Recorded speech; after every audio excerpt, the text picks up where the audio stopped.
Welcome, everyone, to another rousing edition of Call to the Bullpen. I am 1/3 of the terrific trio, Jared Silberkleit. And I am Chase B. And third and best of all, I am Austin Keeney. All right. Keeping it locked here right on Call to the Bullpen. We got another round of NFL talk. You know the drill by now. Week 5 recap, Week 6 picks. Let's not waste any time. We started things off, Colts at Patriots for your Thursday night spectacular. And by Thursday night spectacular, I mean another lopsided primetime game on a weekday with 4 days rest. And the Patriots predictably won by multiple scores. Yeah, but, it wasn't just a blowout of, standard proportions. The Colts really looked like they had a shot. Like, Andrew Luck was throwing the ball. I mean, at one point, I believe it was a one-score game. The Pats had the ball, and they scored with a Josh Gordon's first Patriot touchdown. But at one point, it was only a 7-point game.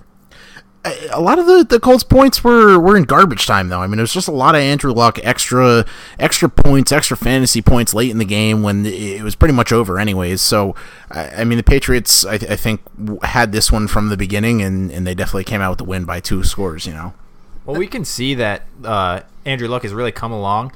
He looks like himself of 2 years ago, I would say. I mean, he's averaging a passer rating of like 94 or something like that, 95. It's been pretty good. He's starting to get his groove back. Yeah, he just doesn't have the weapons, though. I mean, he just really doesn't have anybody to throw the ball to. They don't have a run game. They don't have a great defense. So it's tough. I mean, Andrew Luck can only be as good as everybody else that's around him, Yeah, and the Patriots got Julian Edelman back, but he didn't make a tremendous difference in this game. I mean, credit to Sony Michel because he had another impressive performance. He's having a pretty solid all-around rookie campaign, adding an extra dimension to the Patriots offense that's always accused of being all Brady and nothing else. So that's something for the Patriots to build off of, especially considering they have their own defensive issues.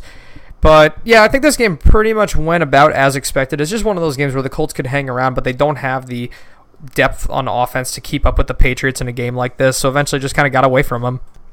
Next up, we had what we thought going in was going to be the game of the week, and ended up being newsworthy, that's for sure. The Chiefs beating the Jaguars, not just beating them, but kind of shellacking them in Arrowhead. I mean, this ended up being a very one-sided affair, and it just goes to show with Blake Bortles, when he's not on, this offense, especially lacking a Leonard Fournette, is going to be completely inefficient with him making mistakes, and they just were not able to keep up with Kansas City at all in this game. Yeah, I think that Blake just can't be put in these situations where he's expected to win games for the Jaguars. He's more of a game manager type of quarterback that leans heavy on the run and a good defense.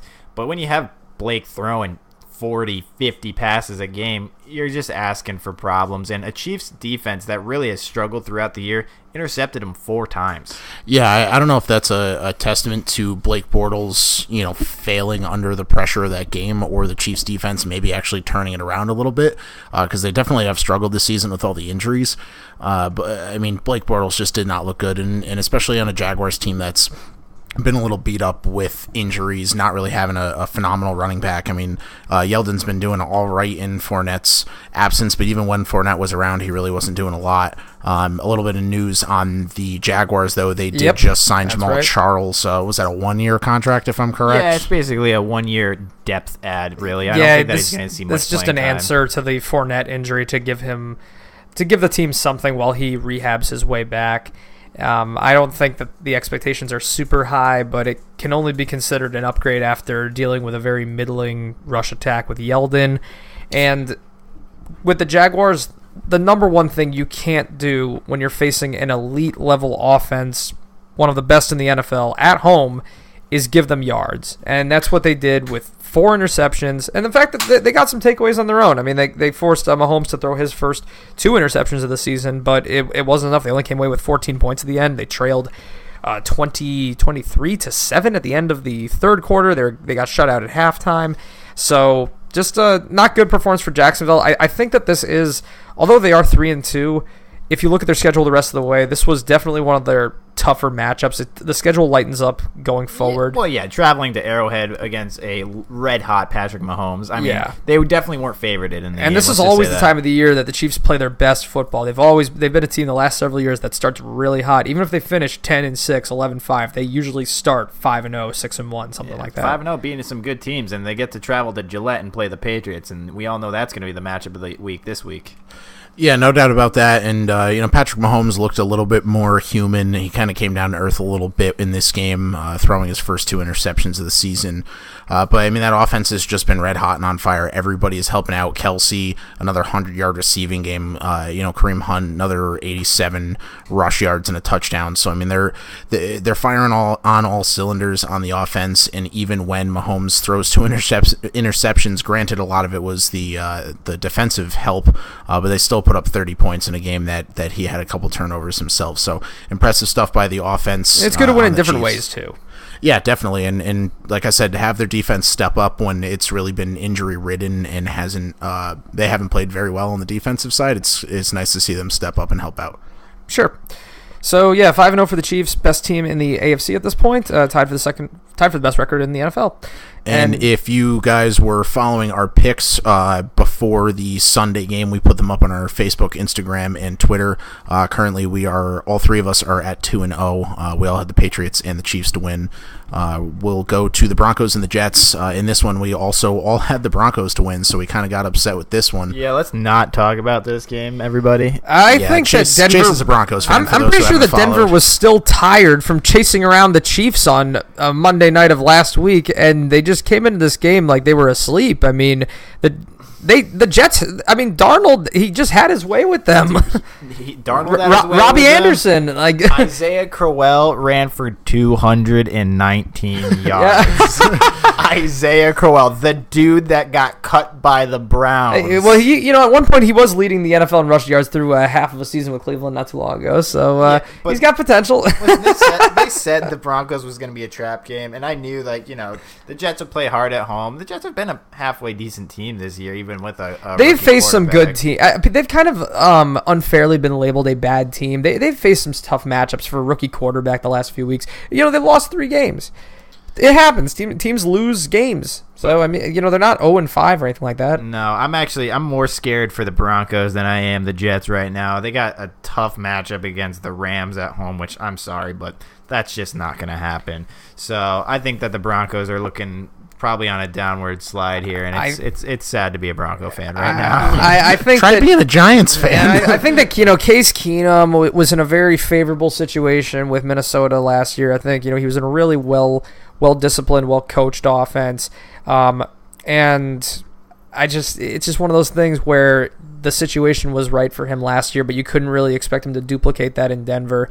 And this has kind of been the case with the Broncos the last several years, honestly, where they win their first couple games and then all of a sudden the schedule kicks in and they face some long road trips. That's what happened here. We've seen this twice now. Long road trips to the East Coast, and they just got completely overwhelmed. Yeah, you're right. So, not to salt the wound or anything, but big win for the Jets by 3 scores at home. So, impressive, no doubt about that. Then we had the Detroit Lions, everybody. They won another game they weren't supposed to. They beat the Packers. They led this game at one point 24-0, and Mason Crosby missed 4 field goals and an extra point.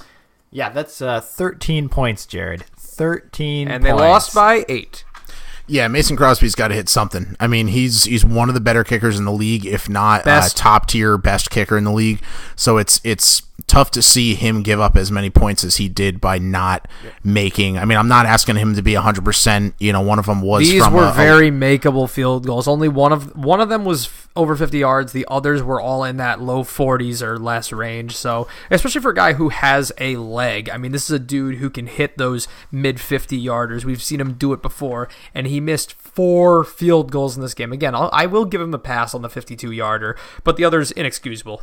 Yeah, no, a guy of his caliber, like you guys are saying, it's not it's not something that he's used to doing either, so I'm sure it came to a shock to him as well. He had a bad day. I think that if this was his third year in the league, I bet you he wouldn't even be on the plane home to Green Bay. Yeah, seriously, they would have left him in Detroit. Yeah, but since he's got a history with Green Bay and he's been a proven kicker for him, I think that. Yeah, I mean, listen, he's no Billy Cundiff. He's not completely irrelevant. They're not going to cut him.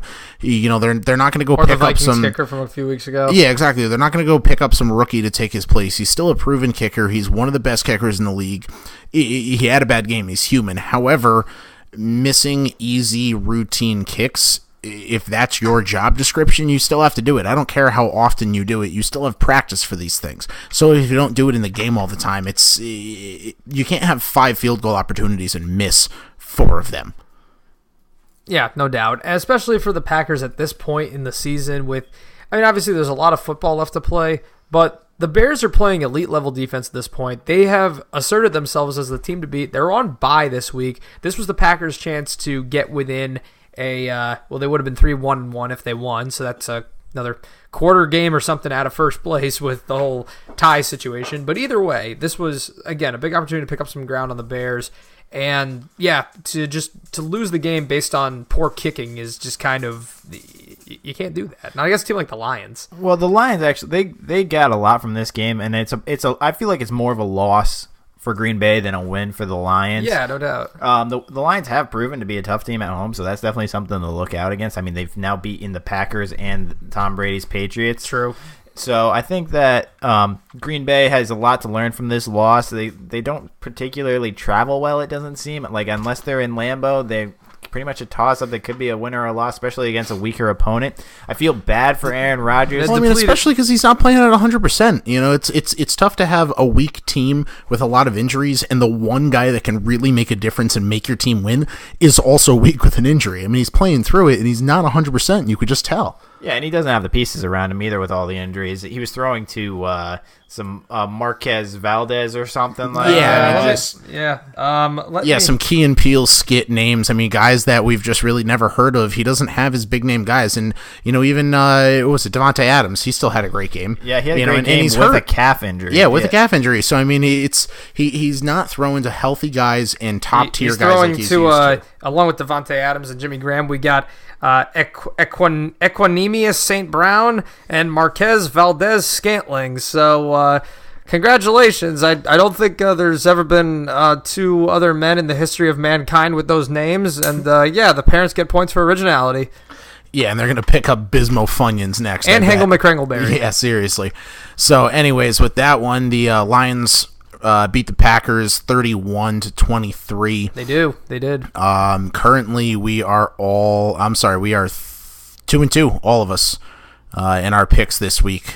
We had the Patriots and the Chiefs winning, Broncos and the Packers winning. So 2-2, and that brings us to field goal contest. The overtime field goal contest. In the breaking news, the Browns now have 2 wins. When's the last time they had 2 wins? I think it was the total seasons of 2016 and 2015. I believe they had 2 wins combined. Combined, yeah. And it's another overtime thriller for Cleveland. They teased us with another tie. Yeah, seriously. I mean, they were a minute and a half away from a tie and somehow ended this one with a field goal. Thank God.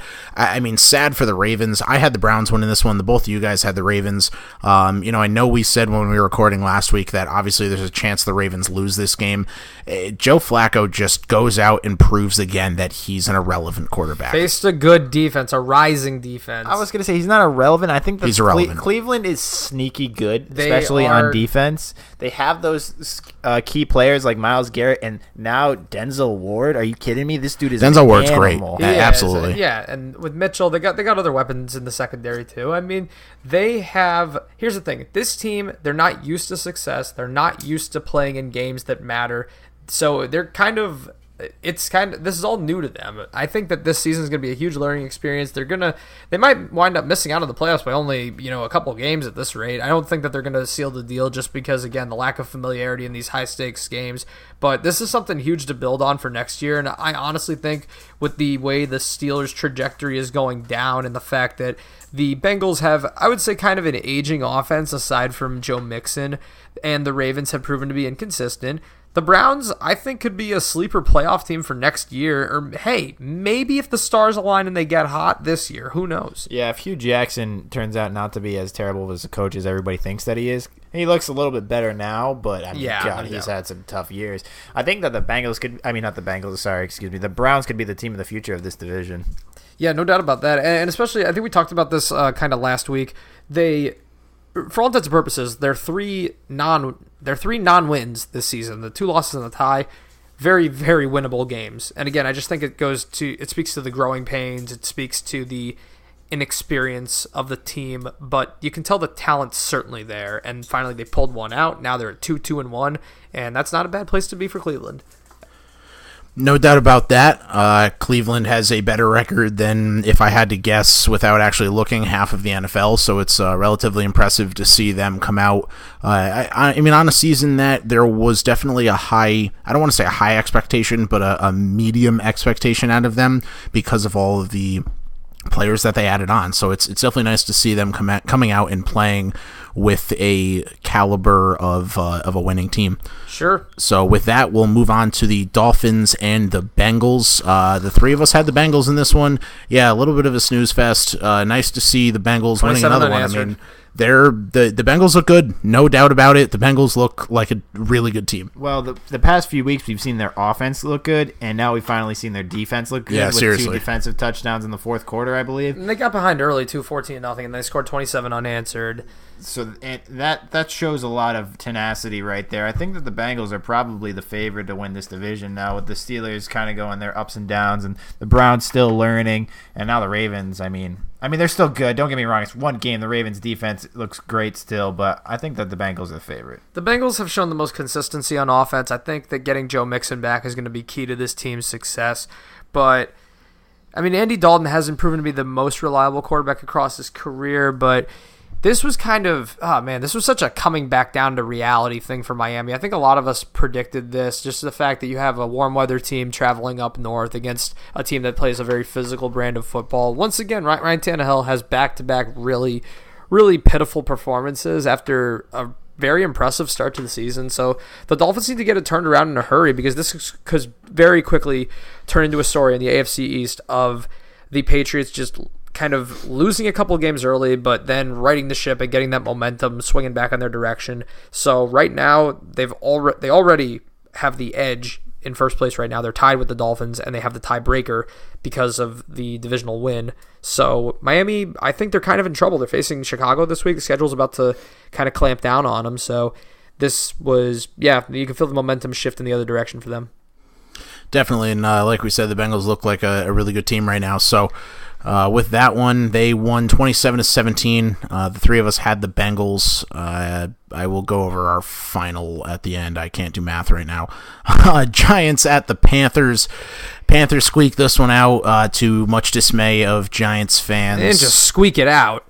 Oh, no, they squeaked it out. He kicked a 63-yard field goal. Which is squeaking it out. A record-tying field goal. Yeah, no, I mean, it was kind of crazy to see that kick go in. I actually left to go play football that day, and I was driving there listening to the end of the game, and the Panthers won. Well, so you didn't see it. He could have made it from 65. Oh, I saw that. It could. I mean, some people are saying it could have went in from 70. I mean, I guess it was halfway up the upper right. So just an absolute monster kick. Yeah, so impressive kick nonetheless. The Giants played great to make this a game. They were down by 2 scores in the fourth quarter.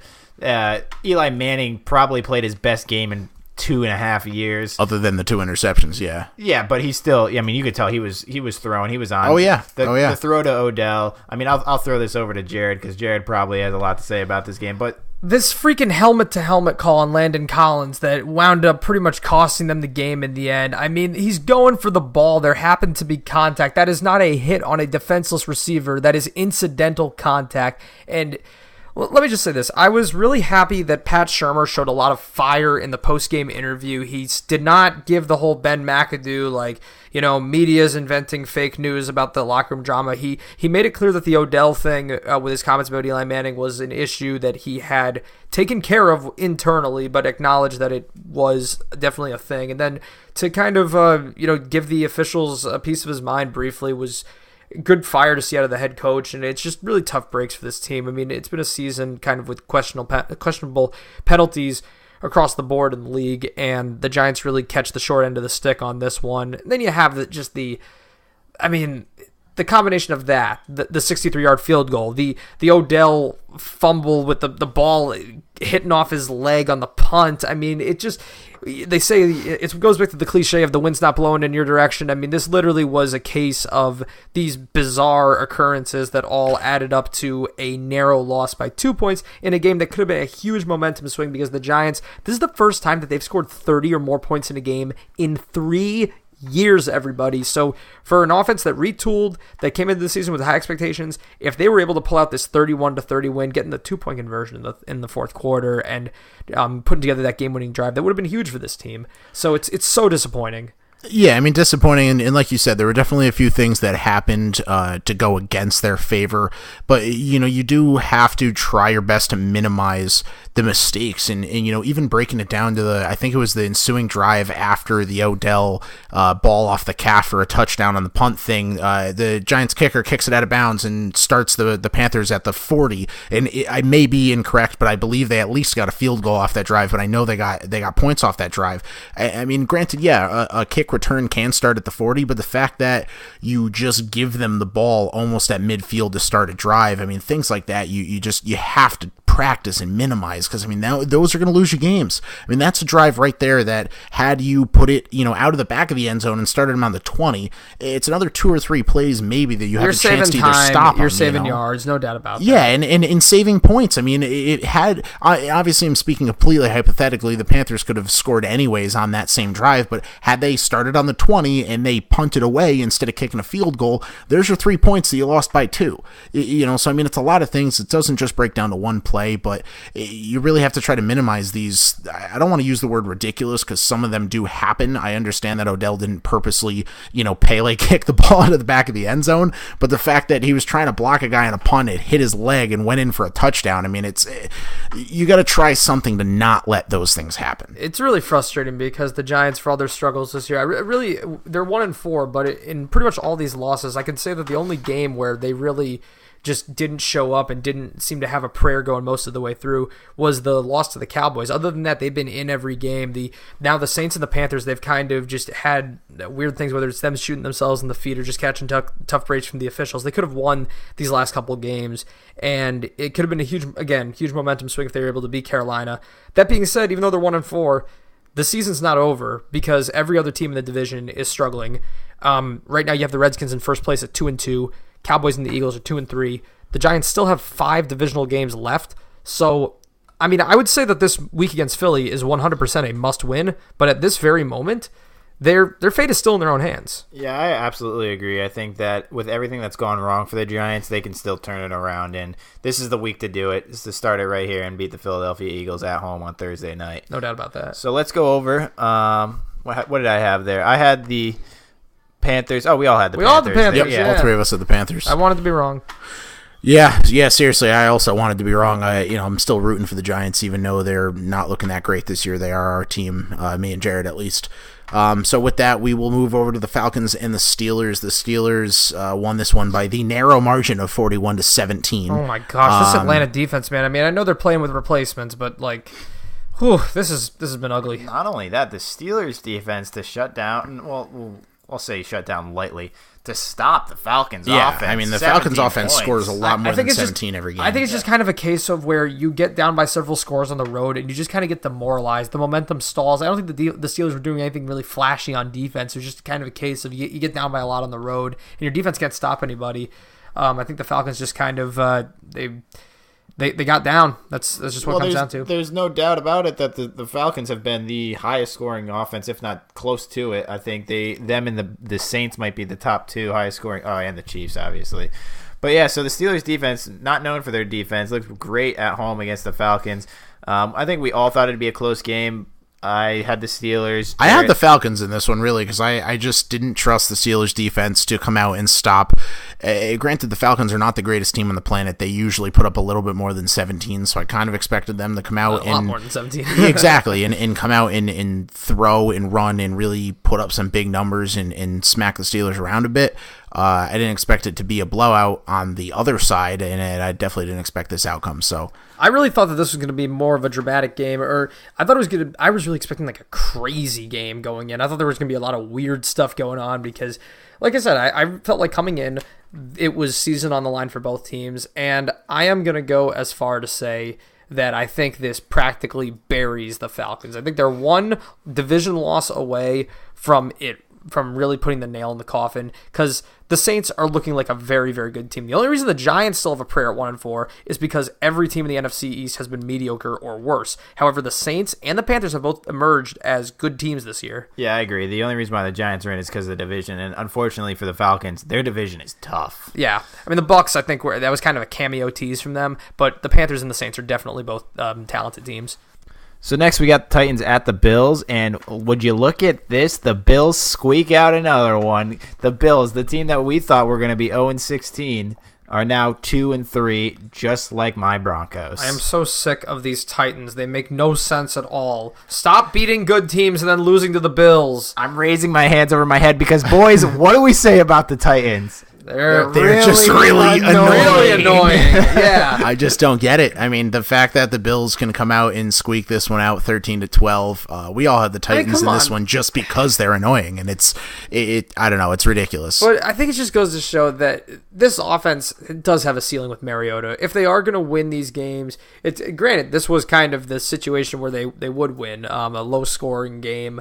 Defense played really well, all things considered. I mean, it's not like Josh Allen was lighting these guys up by any stretch. No, I mean, he had 82 yards and an interception. He didn't do anything. They would have been better off just running a wildcat with a second running back. I mean, he did nothing. And even LaShawn McCoy didn't I think do Odell much. Beckham would have put up more passing yards. He almost did. He almost did. He had more touchdowns, and he was 30 yards short or something in passing yards. 25, so. I want to. The Bills' defense, however, has turned it around after starting off extremely poorly. I mean, they look halfway decent. I mean, serviceable, you know? No. This is back-to-back performance. I mean, well, not back-to-back, but I mean, they shut down the Vikings, who obviously very, very talented offense with a lot of different weapons. And this is a considerably easier matchup, but nonetheless, I mean, the Titans were coming into this game looking like contenders. They still are. They're still tied for first. And the Bills were pretty much dead to rights after the first couple weeks. I think everybody said that they were going to be the worst team in the NFL, bar none, and now they got 2 wins already, which is maybe 2 more than people thought they would have all season.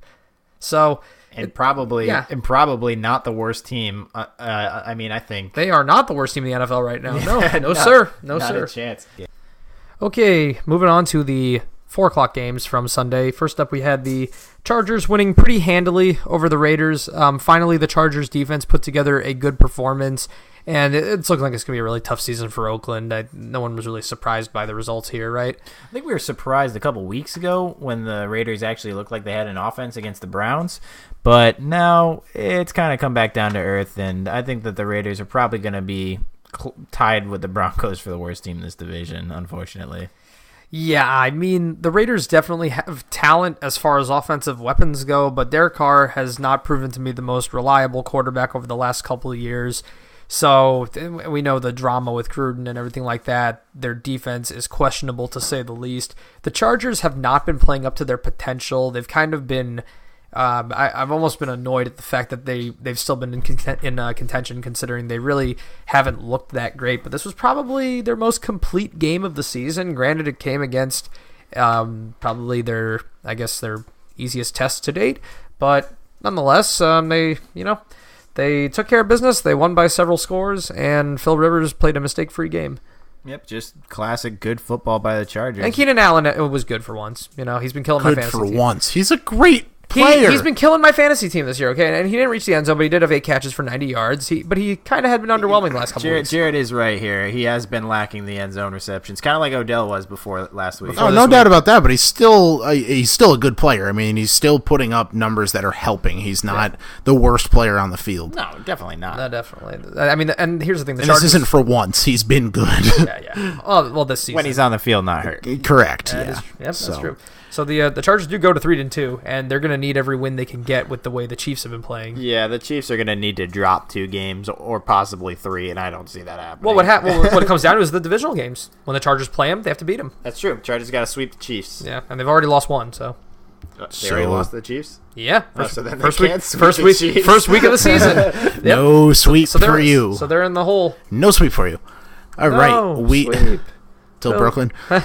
So we will move on to the Rams at the Seahawks. All three of us had the Rams.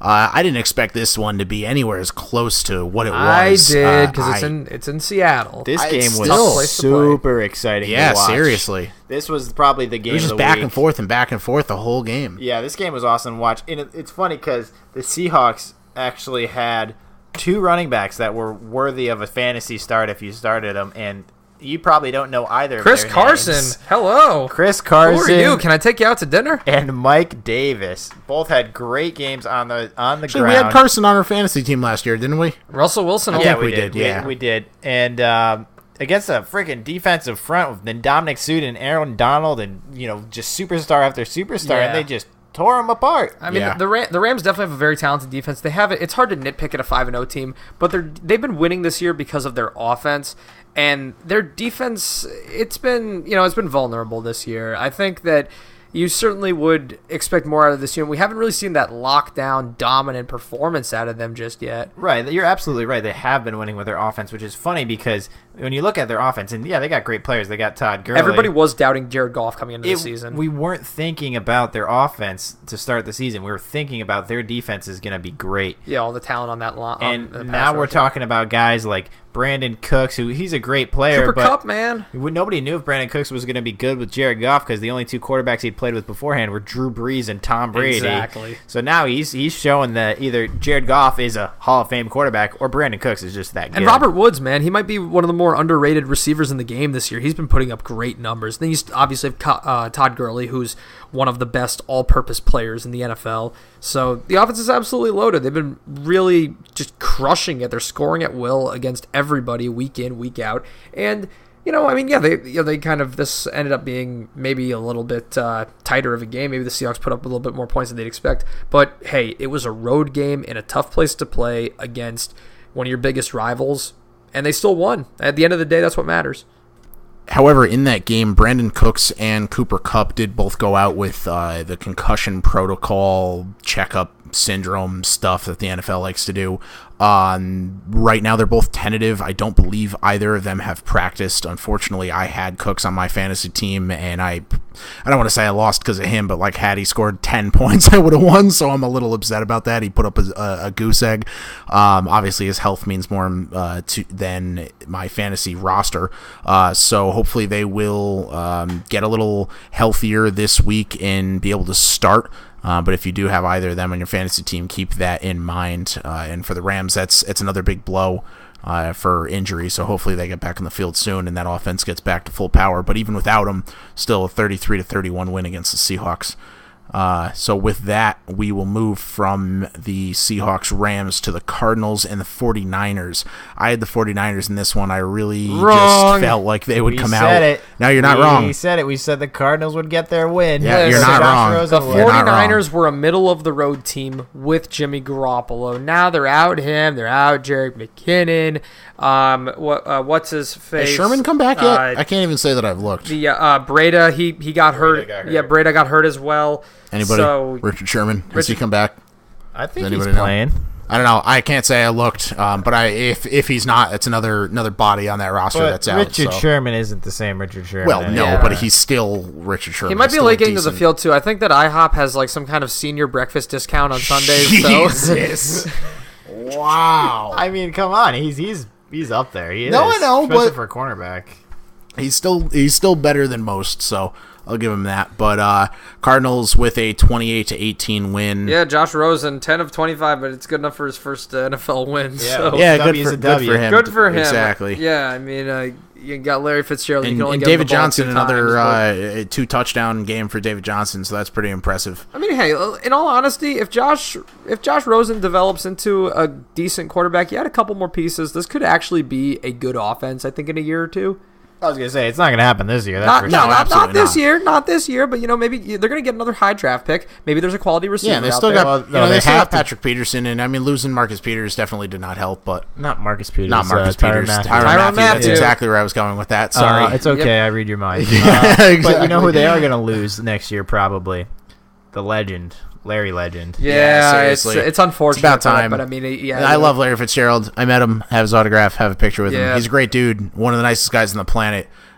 Great wide receiver, obviously, on and off the field, very great guy. So it's going to be sad to see him walk away from the game. He's been just a model NFL citizen, along with being a tremendous Hall of Fame caliber player. And I really wish that 1 year that the Cardinals went on that miracle run to the Super Bowl, that they were able to close it out. Because if there's anybody who deserves to be a champion and to have that ring, it's Larry Fitzgerald. But nonetheless, I mean, he got to play in a Super Bowl, which nobody ever thought that the Cardinals franchise. I don't think at any point in their history has anyone ever pegged them as a Super Bowl favorite.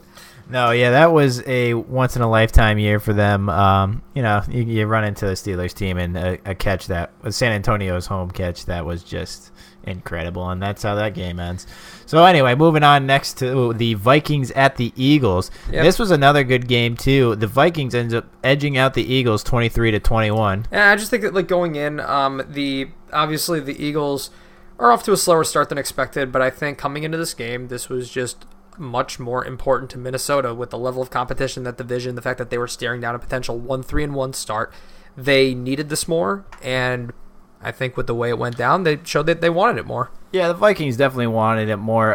It's unfortunate to see their defense is just not playing to the caliber that they did last year. No, not at seriously. all. Yeah, last year the defense was just unbelievable. This Vikings team is now, I would say, people are more worried about their offense, which is just kind of shocking. Yeah, Kirk Cousins was really efficient in this game. He hasn't.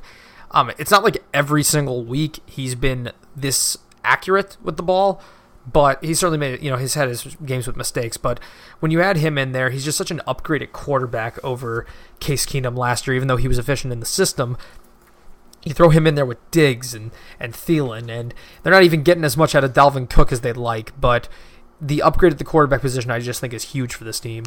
Yeah, no doubt. And Kirk Cousins definitely had a feeling, and that was Adam Thielen. 7 receptions, 116 yards, and a touchdown. I mean, just absolutely ridiculous numbers put up by the wide receivers. That's the NFL record he set right there, with 5 games of 100 yards in a row, I believe, to start the season is an NFL record. So Adam Thielen, a guy that was not drafted, completely irrelevant, not making any teams. Not invited to the NFL Combine either.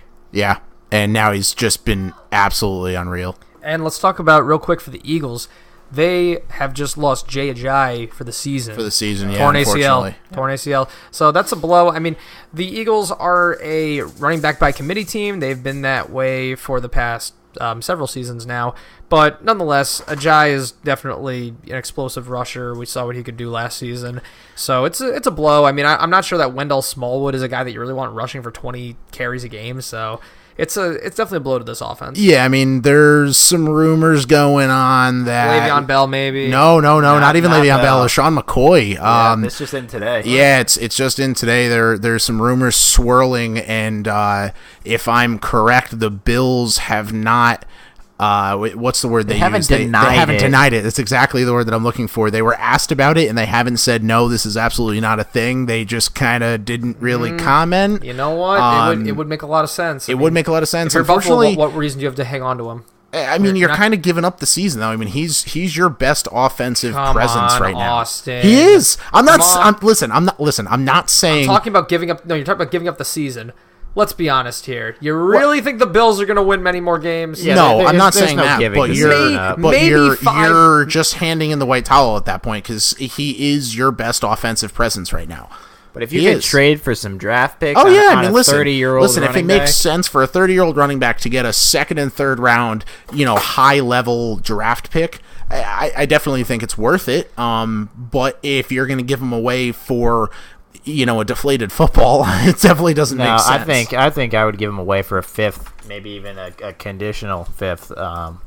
But yeah, no, I think that if they do go for LaShawn McCoy, it wouldn't make much of a difference for the fact that it's going to be a committee anyway. It will help them having that idea of, LaShawn McCoy is back there, we got to look out for him. But they always run in a committee running back anyway. Yeah, it adds some depth. You wouldn't really see McCoy getting more than maybe 10 to 15 carries a game. Right. But nonetheless, he's obviously familiar with the team, although it is a different offense now than the time that he left. So I think he could contribute, certainly.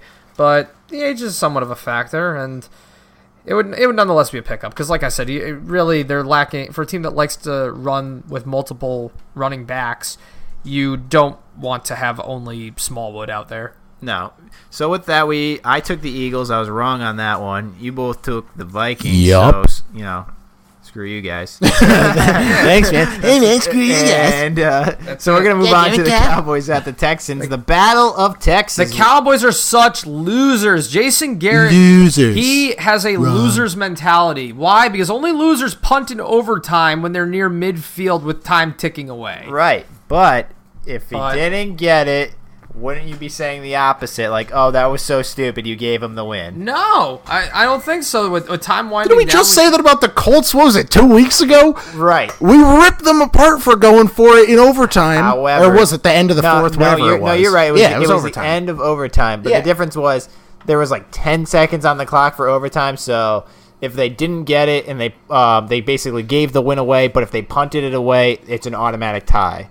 So in this situation, I get that much, but still, you look at the situation at hand, and I don't know. I mean, you got to do what you got to do to win the game, and just to punt the ball away. I mean, I say go for it. I mean, they go for it on worse plays, and they're not going to go for it in overtime. Here's the thing, man. Jason Garrett has been the Cowboys have been so middle of the road under his coaching. Yeah, they have had a couple outlier really good seasons. Like they had one season or maybe two with Tony Romo. They've had a couple playoff seasons. They had that 13-3 year with Dak and Zeke where they had a very listen. I think Dak's going to be doing Corona commercials with Tony Romo pretty soon. Listen, I'm going to say this. They're going to draft somebody and get rid of Dak. As much as I want to rip Dak apart, I'm not a huge fan of his. I don't think that he is a great quarterback by any means, but he doesn't have a lot of support. There really, I mean, he's dealing with back Dez. B, C level receivers at best. Now, hey, Dez and him did not really have the greatest chemistry. They didn't mesh well. I don't think he was the best fit for him.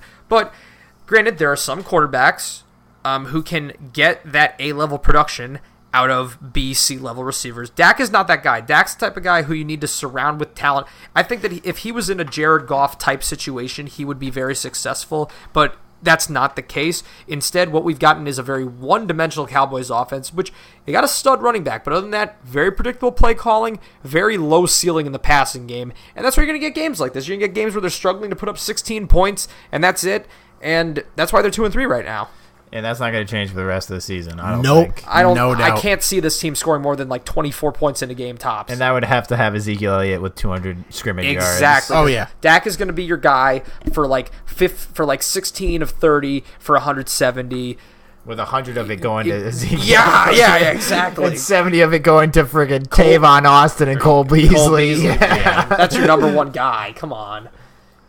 So, yeah, the Texans win, and the Texans have turned it around. Yup. Turn the beat around. We said they had to win out, and here we go, boys. They're winning out. Here we go, the Texans. Oh, I like it. If anyone's wondering about why Jared's singing, the next song he's going to have to sing is Mr. Met for losing his bet sometime soon. Oh, yeah. Oh, boy. We're going to record it and put that one on YouTube. Everybody. The Wheel of Punishment. He's going to be singing Mr. Met soon.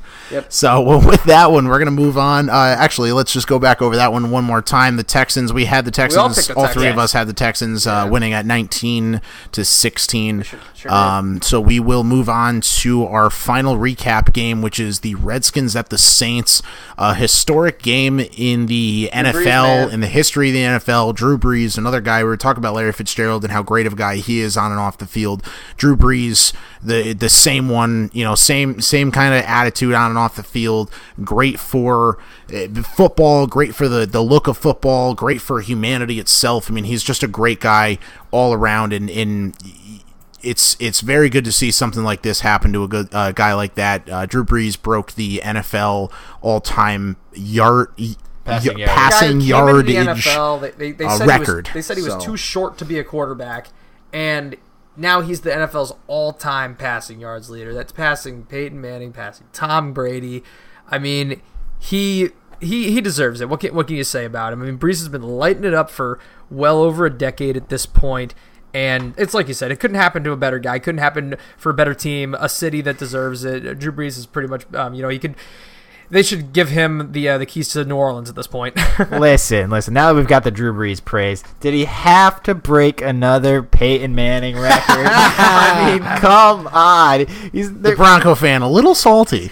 Peyton took it with great I guess gratitude or respect, whatever the word is. He put up a video yeah. in praising Drew Brees and the whole 9 yards. So very respectful of Peyton there.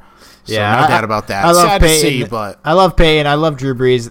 And I love how Drew Brees broke the record, and he broke it with like a 50-yard touchdown pass. Yeah, well, it was funny because so I turned that game on for about 35 seconds, and they showed his wife and his 3 or 4 kids coming down to the field, and they're like, well, we didn't really expect him to get it this fast, but he's 180 yards into the first half here, 2 minutes left, and on the next pass, he throws a 50-yard touchdown to break it. They celebrate, and I switched it to baseball. So it was kind of awesome to see it happen. And it was unexpected to see it happen. What do we think about the Redskins here? Is this pretenders, phonies, fakes? Listen, the Redskins did not acquire Alex Smith. Alex Smith, much like every other NFL offensive veteran, has reached the point in his career where he's been dumped onto the Redskins. That is what has happened. The Redskins he is not the savior. He is not the answer to their prayers. He is not the magic man that's going to take the Redskins to the playoffs into the Super Bowl. No, he is now out of a favorable situation. He's no longer playing under Andy Reid. He's playing for the freaking Washington Redskins. And they think he's going to put this team on his back? When has he ever demonstrated the ability to do that for a team? He's a guy who's been able to be successful under certain circumstances. He's a game manager quarterback at best. He's not a guy to throw for 40 yards when you literally have no running game at all. So, again, if this team's going to be successful, it's going to be if Adrian Peterson somehow rekindles that old magic, which when they won, that's what happened. You're absolutely right. I think that I think Jay Gruden, another Gruden. I'm sorry, and it's nothing. It's nothing against the Gruden name, but I just don't think they're good coaches in the NFL right now. They're too old school. They're not forward thinking. I never liked Jay Gruden.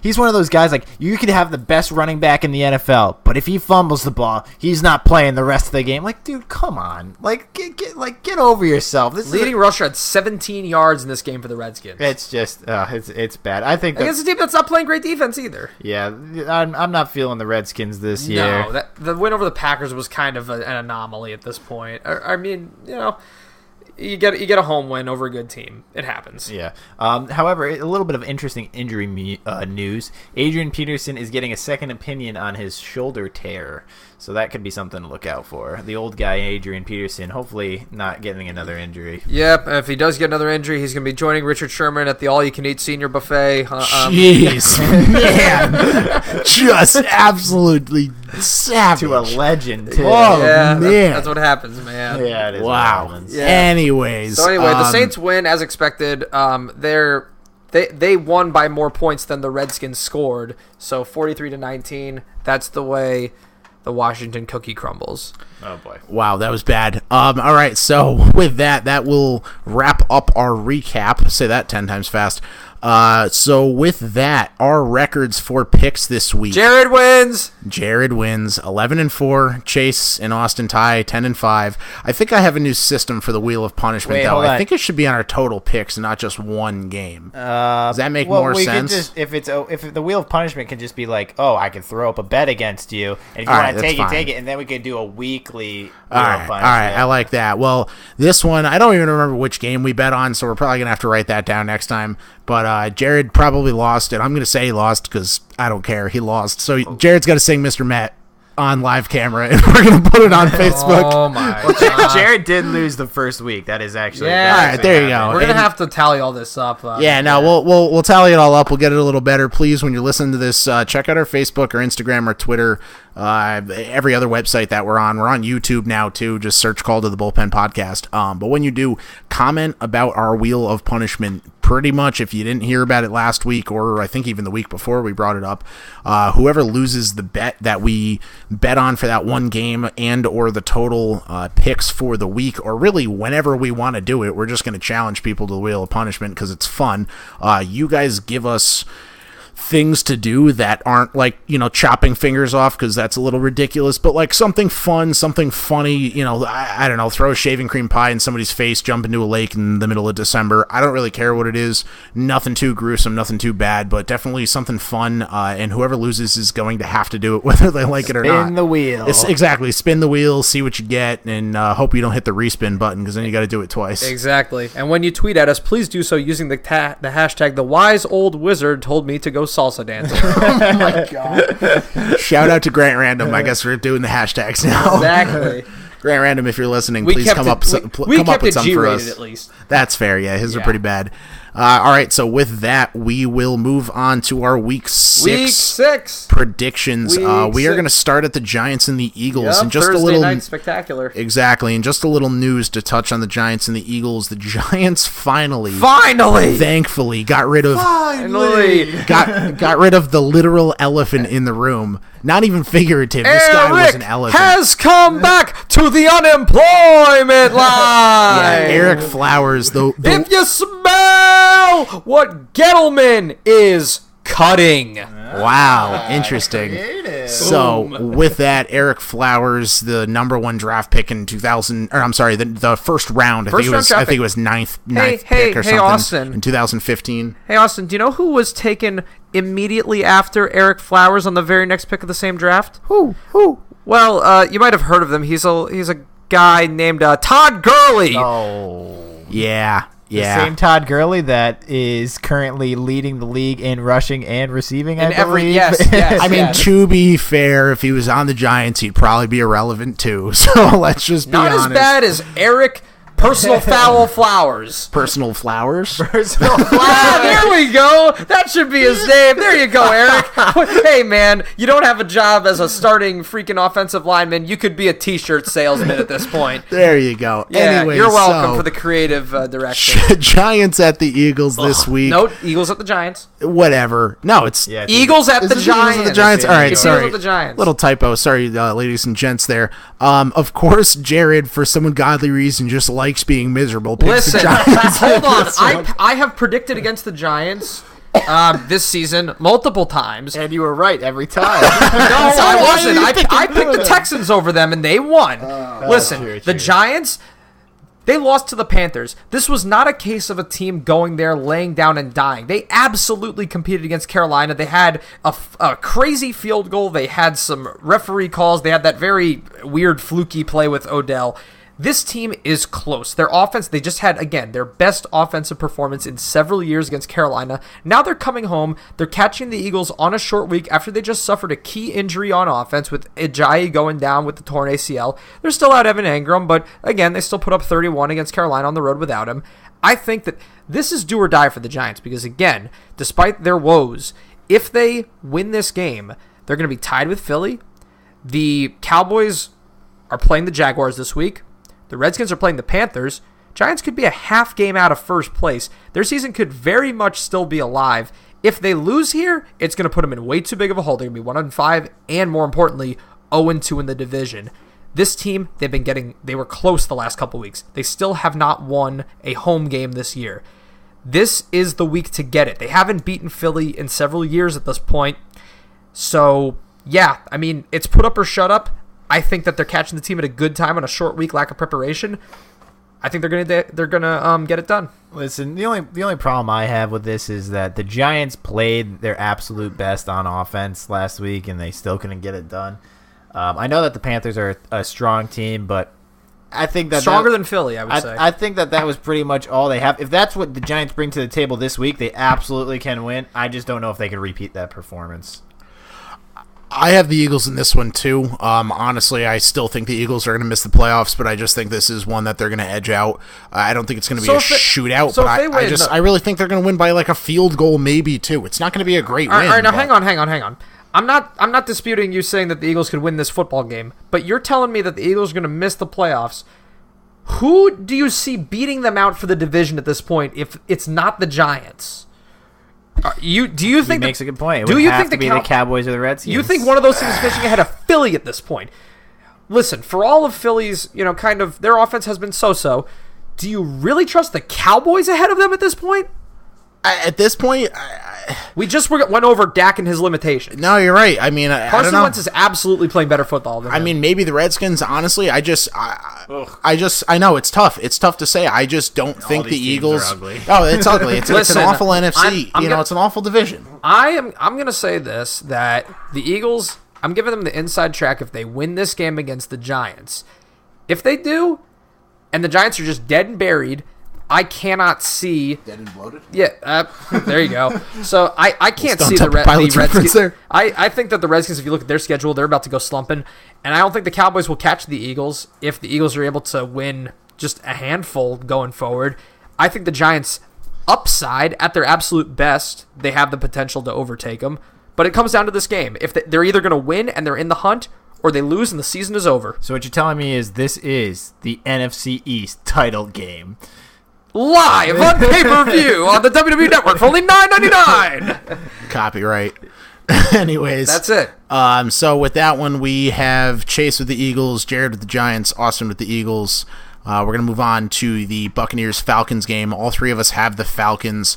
I'm debating starting Matt Ryan in this one because I just think he's going to blow up this Buccaneers defense. Debating. I know. He should be in the Tampa Bay. But I got Patrick Mahomes, and the Patriots defense is awful too. Tampa's the worst defense against the pass. Put them in. That's fair. Easy decision. If we Done. I don't know if we want to speed these up or not, just because we're about to hit the hour mark. But this is a Falcons game to lose. I mean, they've been terrible on the road. They finally get a home game against a weaker team, And they lost back-to-back home games coming into this. I mean, they've been terrible all over the place. What can I say? But their season, we agreed in the recap that their season's probably kind of dead in the water at this point. But obviously, if you want to have any shot at coming back from 1-4, you can't go to 1-5. You just can't lose to Tampa Bay the way they've looked the last couple of weeks, even though they've got the extra rest coming in. They just, I mean, you're at home. You can't continue to lose home games. The offense they got too much potential to lay another egg. agreed. Falcons across the board for all of us. Boom! Yep. Seahawks, Raiders. This is kind of a who cares game. I think the Seahawks are going to win. Why? Because have the Raiders given you any confidence that they can do anything this year? I just kind of wanted to hear you say that. I mean, listen, the Seahawks defense is pretty depleted, and again, the Raiders do have weapons, but consistency at the quarterback position. Which team has it? Easily Seattle. Which team has the better head coach? Easily Seattle. Do both teams have question marks on defense? Sure. But the Seahawks, they know how to win games. Plain and simple. They have a toughness instilled in them. Again, much better play from the quarterback. And with the way the running game emerged, I think that's something to build off of against a poor defense. So I think that they can ride that momentum from giving the NFL's best team a heck of a game. And I think they're going to beat Oakland. See, I would say, yeah, you're right. They played really good last week. But guess what? The Broncos played really good against the Chiefs, and then they went to the New York Jets and got their freaking poop kicked in. Laid an egg, yeah. Exactly. So that's what I think is going to happen here. I think that the Raiders are just going to be the better team and a team against two teams that aren't going to make the playoffs. Yeah, I mean, it could be a winnable game. Again, it's a road game for a defense that's been kind of porous, so I don't think it'll be easy either way, but, yeah. Next up, on that one, I have the Seahawks, and, Austin, how do you feel? I got the Raiders. I don't like it. I'm not going to watch this game anyway, so who cares? There's your expert analysis. Tune in to hear his opinion, everybody. Pretty much. No, I don't know. I mean, I got the Raiders in this one. You're right. They haven't really given us any reason to trust them, but the Seahawks really aren't that great either. So I'm picking the Raiders in this one. And with that great expert analysis, we're going to move on to the Panthers and the Redskins. Chasey B, Redskins, Jared, Panthers. I'm going to go with the Redskins too, just really to argue with the fact that I still don't think the Eagles are going to make the playoffs. I don't like the Redskins. I think the Panthers are the better team here, but this is just one of those games where the Panthers had a really good game, really tight game. Yeah, they're going to put up 12. Exactly. And then the Panthers are going to go there, and it's going to be like, what is Cam Newton doing? He's overthrowing every one of his wide receivers. No, the Redskins defense is just too porous here. And on top of that, it's a short week for Washington. Christian McCaffrey has been very explosive at times this year. I think the Panthers, again, we saw the Packers lay an egg in Washington, but I just don't think Washington is good enough to beat two teams of that caliber. Not with the way the defense looked against New Orleans. You don't understand home field advantage, do you? It's a serious thing in the NFL. You seem to just pick the team that's better. I understand. These Panthers should win this game, but home field advantage is seriously over or underrated. No. I'm not saying that they're going to blow them out, but I mean, the way the Panthers' offense looked against the Giants, and again, it's a short week for Washington. Their defense has looked completely, indefensible, in all honesty. And again, it's one of those things where with the Redskins' style of offense, if they get down to a team, they're going to get to the point where it's going to be Alex Smith 3 snaps in a row, and what has that given them? Nothing. Yeah. Again, this is if the Redskins are going to win this year, it's going to be if they establish the run, if they get ahead, because when they play from the behind and you start slinging it like crazy, Alex Smith is not the guy that you want slinging it. Yeah, I understand. I know the Panthers aren't going to go 13-3 this season. No, so they're not. They're They're going to win this game. I know. This is going to be one of the games they lose. All right, and with that one, Cardinals and Vikings up next. Skip this one. Yeah, we're just going to skip it. Wait, hold on. Or is this another Bills reincarnation in Cardinal form? No. Listen, you get one game like this a year. You don't get two. Not when you're not in first place by week 6. Yeah. The Vikings, they can't afford to drop this game. The Vikings drop this game, there's going to be some serious they're going to be rioting. They're going to be flipping cars in Minnesota. The Mall of America is going to burn. This is, I think even if the Vikings put up like 14 points, that'll probably be enough. I hope the Vikings just win like 44-0 so they can get some goddamn confidence. They really Seriously. do. No, they really do need to, because it's, again, they haven't had that defensive performance, so what better matchup than against a new quarterback that hasn't shown tremendous accuracy, and they've just been very limited. I mean, they got that first win against 49ers. Other than that, this offense has looked very, very inept throughout most of the season. So I think this is finally that Minnesota blowout win. I mean, maybe they don't put up 40. I think maybe 28. Yeah, we definitely spent way too much time on that game. So more than it deserves, everybody. Exactly. We're going to recap it in 5 seconds next week. Squash. Moving on. Anyways, Colts at the Jets. We have versus Listen, and I'm not saying this just because the Jets just killed my Broncos. What was that? Is the little indigestion. So I have the Colts here. I think Andrew Luck is going to be the one that really takes over this game. He's the better quarterback, and although he doesn't have T.Y. Hilton this year, this game, I'm sorry. I can't focus because Austin's holding his stomach over there laughing so hard. The Jets are going to win this game. The Colts have nothing. Andrew Luck is decent at best. I don't know, He's got no weapons, man. He's got nothing. He's got no running backs. He's got no wide receivers. Andrew Luck is decent at best? With nothing around him, yes. No, he's good. He's good. Still a he good needs quarterback. help. That's what I mean. He can still sling it. I mean, a lot of the yards are in garbage time. The Jets' defense has been not really overly impressive this year. Yeah, the Jets' defense led up over 300 yards to Case Keenum. Yeah, Case Keenum. Closer to 400 than 300, Yeah. actually. Yeah, I don't know, Math. man. I mean, like, both of these teams are just like, they're like a trip to TGI Fridays. It's not the worst in the world. It's pretty bad. But, like, sometimes if you're in the mood for it, they could surprise you. But other than that, sometimes it's there's like a dessert ice cream that's not terrible. Yeah, exactly. It makes it a little better. So, like, maybe the dessert ice cream will be like, oh, it's a fourth quarter kick to win the game. Yeah, but most of the time it's just like heat lamp meal from them. So, which team will be overheated here? I think I'm leaning toward picking the Jets in this one. I think that it's something to build off of against Denver. I think that they got back-to-back home games. This is an easier defensive matchup. The only problem is if the Jets win, I think they're like 3-3 or 4-2, and that's just, okay. That's just too good for them. Hey, that's okay. What were people saying after week 1 against Detroit? They're good. That they were going to be good. So maybe they're not going to be really good, but is this a team who best case scenario Is 500 good for the Jets? It is good. Exactly. So there you go. What? Hey, that is very good for the Jets, but their schedule is actually harder than this going forward. So this might be one of the only handful of games that they win the rest of the year. I could see them pulling this one out. I mean, I think it's going to be closer than last week because I think it was a case again of a long road trip for a team coming on a short week, but the Jets win. Deal. Bears, Dolphins. What do we got? Bears, stop. Bears, We did it, everybody. That was a high five. Bears, Coach Ditka. Yeah, the Bears definitely going to pull this one out. I don't think we really need to spend a lot of time in this. Dolphins going down, Bears going up. I will say this. Miami is considerably better at home than on the road. And if this game was taking place in Chicago in December, I would say the game would be like 21-3 Bears. I think Miami's going to make a game of it here, but the extra rest is going to play a factor. And Miami has proven to struggle against tough physical defenses. I mean, you saw what happened to them in Cincinnati. Now they got to face a very, very rested Khalil Mack. Although, this could be a case. Chicago, they're a rising team. When you're kind of a new contender, you want to keep playing.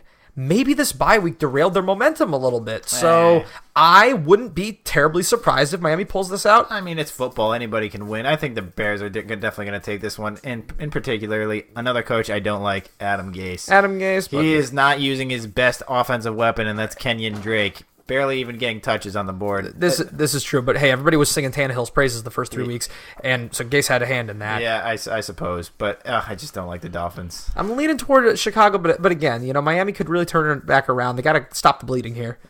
Chargers at Browns. Chase, you got the Browns. I got the Browns. Listen, man, how are you not on my brownie train, bro? Listen, I was on them last week. The Chargers just look too good, man. I know they're going into the dog pound. I know, man. I know. I mean, maybe by the end of us talking, you'll convince me to go back on the Browns because you've heard me the last couple weeks, guys. I've been pulling for the Browns every week. You've been pro Browns every week, I know, and I still am. Don't get me wrong. A bad defense comes into their dog pound, and Baker Mayfield's been lighting it up. I mean, they only put up 12 this week, and it was a Ravens game-winning defense field is very goal. Good. I get that much, but I don't know. The Chargers are just a good team right now. They just look good, man. Yeah, I mean, if the Chargers are good. They are. They got Phillip Rivers, they got Melvin Gordon, Keenan Allen, Mike Williams. I just see them winning those by are like all 10. offensive guys. So who do they have on defense? Joey Bosa's not playing. They got Casey Hayward. Okay, so he gets to guard one of the wide receiver or one of the whatever. Hey, if the Raiders were able to outscore Cleveland, I don't think it's really out of the realm of possibility for the Chargers to do that, considering that you got a lot more confidence in Rivers throwing the ball than Derek Carr. So, I don't want this to turn into a team A versus team C. But hey, listen, Mayfield, tons of potential, tons of talent, but he doesn't exactly play mistake-free football. Granted, neither does Phillip Rivers. While you're talking, Austin. Breaking news: Austin flips the coin and changes to the Browns. Oh, a swerve! I looked the other way, and now all of a sudden I'm the one believer in the Chargers. But you know what? I might buy a Baker Mayfield jersey. That's actually a great idea. Right? You know what? Mayfield, the Browns are everyone's gonna be going crazy. Like, oh my gosh, the Browns are legit contenders if they win this game. So this could really, really turn their season around if they win. Turn it around. It's already no. I'm saying like they're right now obviously showing everybody that they're a team that can compete. But now you got a winning record. A winning record in Cleveland. What would that do for them, right? Right? Oh, time will tell. Yeah, but I think the Chargers are right in the ship. Like I said, I think they're coming off their best defensive performance of the season. They're facing a rookie quarterback. It's at home, yes. But I think the veteran poise of Rivers, I think he's going to get it done. All right, so next up, we got the Steelers at the Bengals. The high-powered Bengals playing in the high-powered Steelers. This game in division could be really dirty, nasty, gritty. It should be dirty and nasty. Vontez Burfict, it will be playing in this game, everybody. So there's a chance. He's out for blood, man. Somebody's going to get stabbed. Antonio Brown and Juju Smith-Schuster. Yeah, this game might have a TV MA rating. Yeah. So put the kiddies to bed and hide the kids, hide the wife, and it could get ugly, folks. I got the Bengals here. I'm gonna ride the hot train of Red Rifle there. Red Rocket Rocket Rifle. Red Rocket Rifle. And I'm gonna keep with them. I'm gonna stay in the flames. No pun intended. Red Thunder. Listen, the Bengals have no doubt looked like the more complete team on both sides of the ball. Andy Dalton is probably playing the most consistent, or as consistent as he's ever been in his whole career. And the Steelers, their defense has looked suspect to say the least. But although they did limit Atlanta to 17 points, that's a really, really, really high caliber offense. The Bengals win this game. They're going to 5-1. Ooh. Are they a 5-1 team? I don't see them as being, they're very talented team, very good team. I don't see them as being at that level. I feel like they are due for a comeback down to reality game. And this means everything to Pittsburgh because guess what? If they lose, they're 2-3-1, looking up at the 5-1 Bengals. If they win, they're 3-2-1, looking at the 4-2 Bengals. Again, this is one of those make or break games. I think the Steelers, for all their woes, they're going to get it done. That was deep. Mic drop. Mic drop. Bills at Texans. We're not even going to talk about this one. Texans are going to smoke the Bills. Hey, stop it. These teams have the same exact record. Let's give the Bills a little bit of credit. Come on. What a great reaction to that. This is a trap game. I'm sorry, but the Texans, who have lost some games against, the lowly Giants they lost to, now they get the Bills. The Bills who already beat the Vikings and beat the Titans. This is not just a mark it as a win and fucking move on. Sorry, I just swore. I don't know if that's okay. That's okay. All right. Yeah, that's all right. But I got to point. We let one slip. I have to point this out, okay? This week, what are the games in the AFC East for the AFC East teams? Bills versus the Texans, winnable for Buffalo.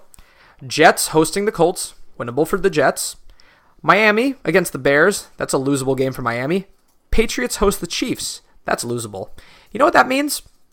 After this week, there could be a 4-way tie. Everybody 3-3 in the AFC East. It's a fatal 4-way. A fatal 4-way. The Buffalo 4-post massacre. That means that the Buffalo Bills, which means will be tied for first place. Stop it. The Bills win this. They could be in first place. Yeah, I sure hope not. They sure could be. That would be ugly. Oh, God. I still have the Texans. Yeah, just because of that, definitely 100% Josh still Allen, the Texans. man. Nope, Texans. Josh Allen. Texans. Although, listen, the Bills do appear to have a ceiling on offense. Their defense, I think, can handle the inconsistency of Houston. I'm leaning towards Houston because they're coming off back-to-back wins. But don't count Josh Allen out. Moving on, and I wish that we could skip this game, but we can't because it's on the list. Oh, Chase, we got the LA Rams, the undefeated Rams, at the Denver Broncos. I will say this: Denver always plays better at home. They do. It's not going to be enough. No, it's just the limitations, you know. I mean, granted, we talked about how the Rams defense hasn't been playing up to par, but with Case Keenum's inconsistency, his tendency to throw interceptions, you just can't afford to give him yards. I will put this on you guys, just a little food for thought. Could this be a revenge game for Case Keenum? Let's not forget he was a Rams player. Yeah, he was, but Jeff Fisher isn't the coach. What would it mean? Yeah, right? that's true. Come on, Sean McVay's a nice guy. He doesn't have a grudge against him. It's true, and he's a great guy too. I want to change my vote to the Broncos, so if they win, I could just rejoice. But I think I'll be happy enough even picking the Rams and the Broncos winning, so I'll just pick the Rams to be safe. This is a dangerous game for Denver because if they lose, they're going to go to 2-4, potentially 4 games out of the division lead, having already lost to Kansas City. I'm pretty sure the division lead is well out of hand with the Chiefs red hot as they are. Take away the division, you certainly have hope in the wild card race at 3-3. You're very much alive for that spot.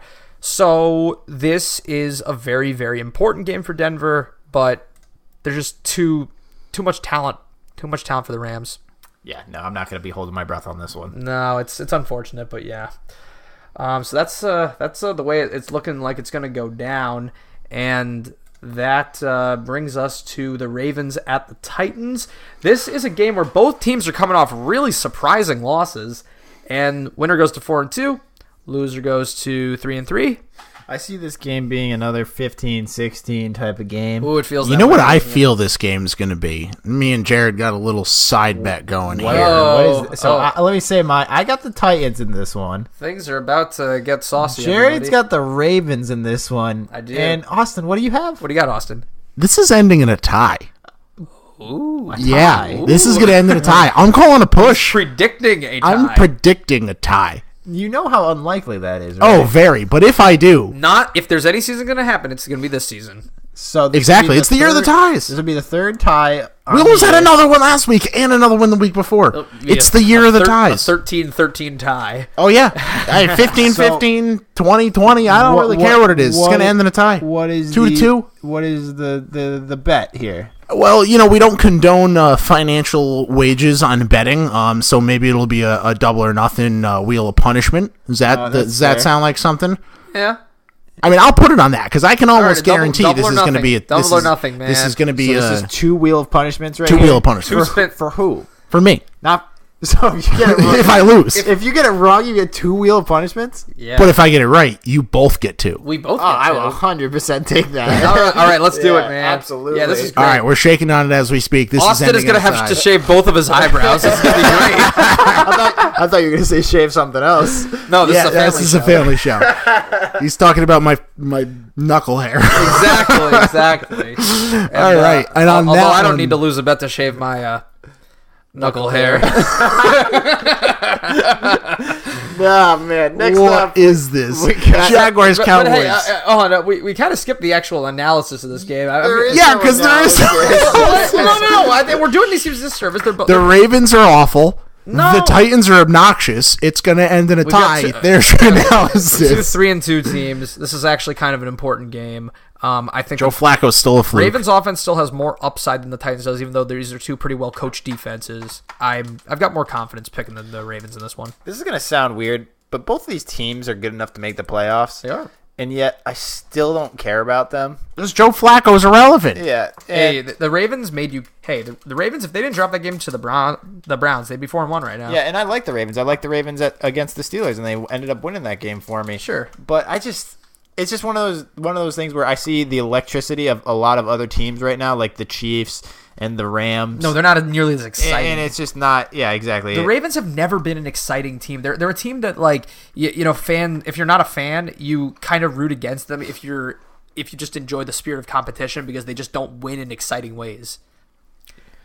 And next up, we've got the Jags at the Cowboys. Eat them alive, Saxonville. Yeah. Eat them alive. Yeah, we do it. We've all got the Jags here with their tough defensive front, and paired up with A.J. Bouye and Jalen Ramsey. I think that their defense is going to be too much for the stifling Cowboys offense. What a way for Jamal Charles to debut, then by running wild in Jerry World. That would be exciting, but I think he'll probably only get like 5 carries. Yeah, seriously.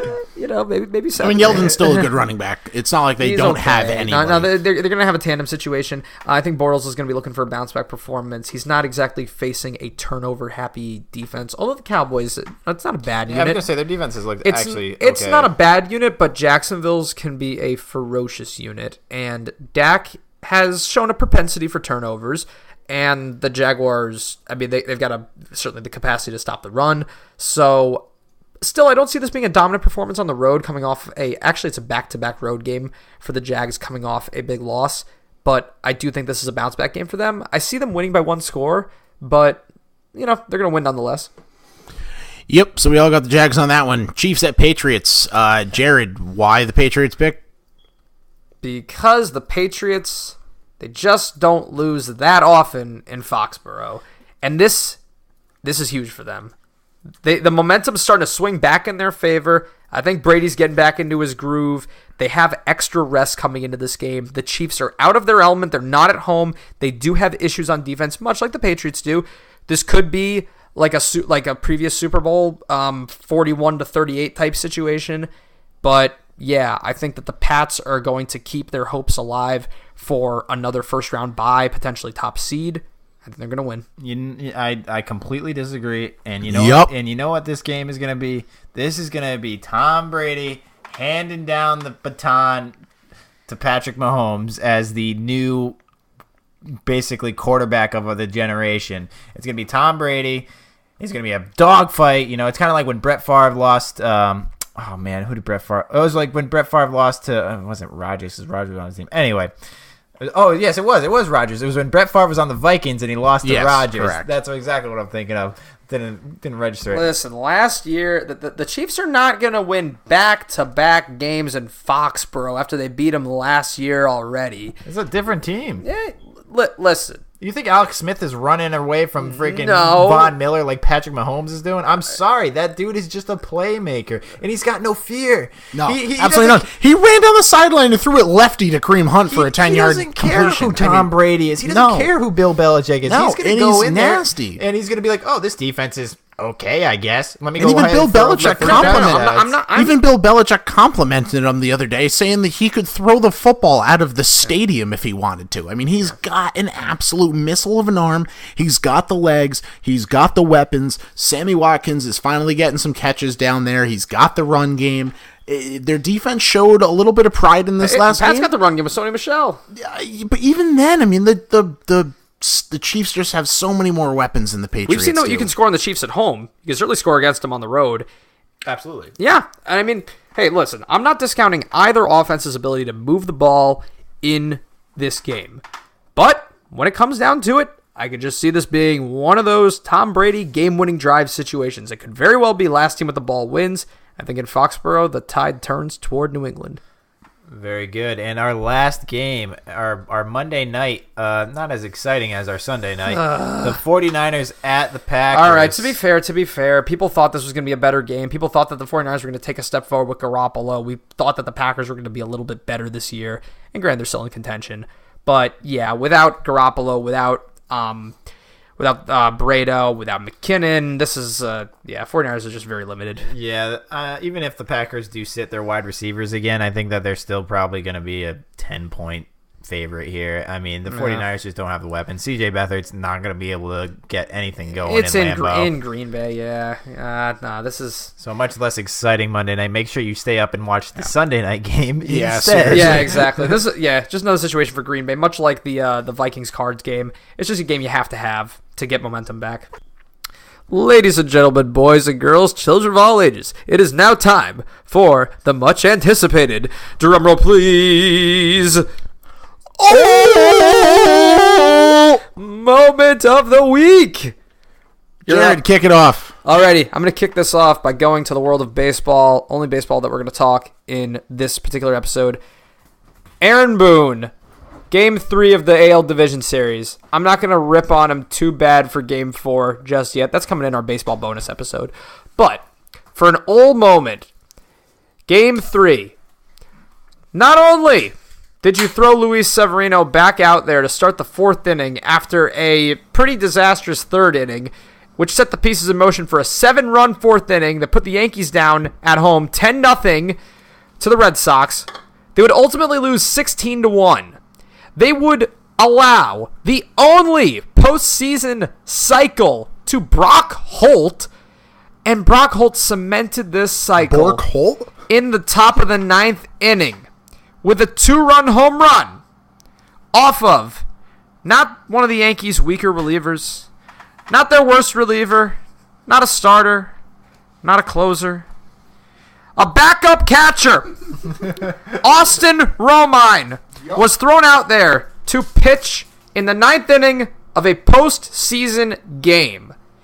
This was an absolute travesty. It was an insult to the competition of the MLB postseason. It was an insult to the fact that these teams were playing for a future trip to compete for a championship. This was playoff baseball, everybody.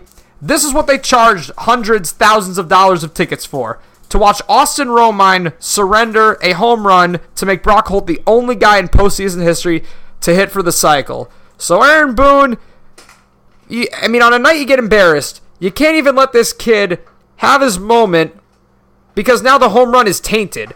I'm a Yankees fan and I hate the Red Sox, and I have to point that out, that now the home run to cap the cycle is tainted. So, shame on you. This whole game was so poorly. I didn't even get into Lance Lynn coming in to relieve Severino, not Chad Green. The game was well within reach at 3-0, and you let him blow it wide open. The stadium emptied out in the 6th inning. I felt like a fool for sitting until the end. I was waiting on the train. I have never been to a Yankees blowout in my life, and it was in a postseason game. They lost 16-1. I felt like an absolute fool for giving this team my money. All right, my moment for the week will also actually touch base on the ALDS Game 3 between the Yankees and the Red Sox, where our very own co-host, Jared Silverclay, at Jared Talks Loud on, I'm pretty sure, every social media that's available. You got that right.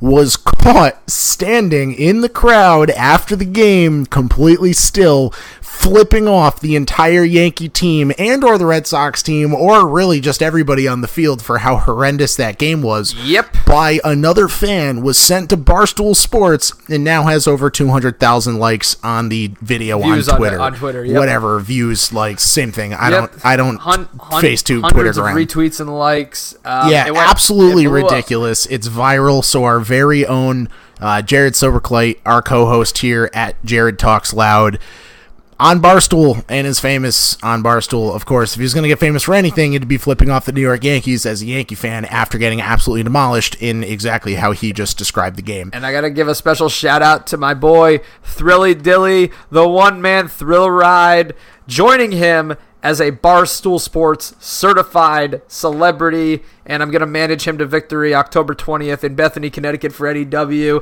I couldn't pick... Are they paying for that plug?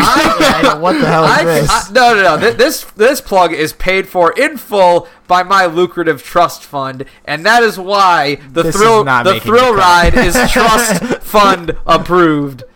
Wow. Jared, just free plug for NEW. Mike, I want a little bit of royalties for that one. Chase, over to you. Oh, God, I don't know how I follow up that. All right, well, my old moment is actually going to be from my horrible Bronco game against the Jets. On the last play of the game, there was a turnover, and the Jets cornerback goes running down the field. He's going to make it. He's going to score his touchdown. But no, he gets tripped up at the 1-yard line by Cortland Sutton and doesn't score the touchdown. Is that 104-yard return? That would have been the 104-yard return, which would have been an NFL record. Yeah, but now it's actually an NFL record for the longest return without a touchdown in the history of the NFL. So not the good record. It is not the good record, but it is officially a record. It was a 104-yard return.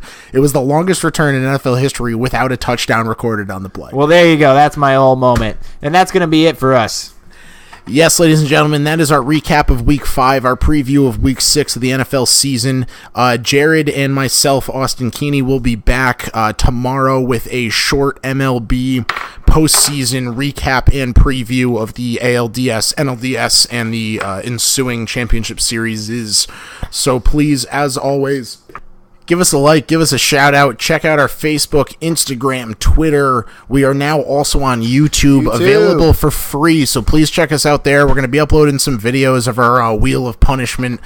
So when you see our videos on YouTube, see our articles or posts on Facebook, Instagram, Twitter, comment, message, reply, retweet, I don't care. Get in contact with us. Email us, for God's sake, at Call To The Bullpen or Call To The Bullpen Podcast at gmail.com. I don't care how you talk to us. Talk to us. Tell us what you want to hear. Tell us what you want to see us do on these losing bets on the Wheel of Punishment. Again, I'm not cutting any arms off. I'm not cutting any fingers off. Oh, torture. Yeah, pretty much. I guess Towley is the host of the show now. So let us know what you want to see.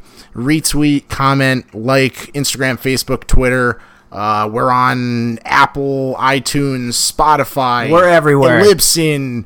You want to Stitcher. listen? You want to listen to us? You can listen to us. We are there. You available for free. If you want to send us donations on Venmo, fire away. We're even on prehistoric caveman radio in Libya. So yeah, seriously, I don't know. Somebody's transcribing this on Moses' stone tablets. So definitely like us, share us, tell your friends about us, listen, share, grow, whatever. Talk to us. Let us know what you want to hear, what you're liking so far. And with that, this has been Call To The Bullpen. We are hanging up.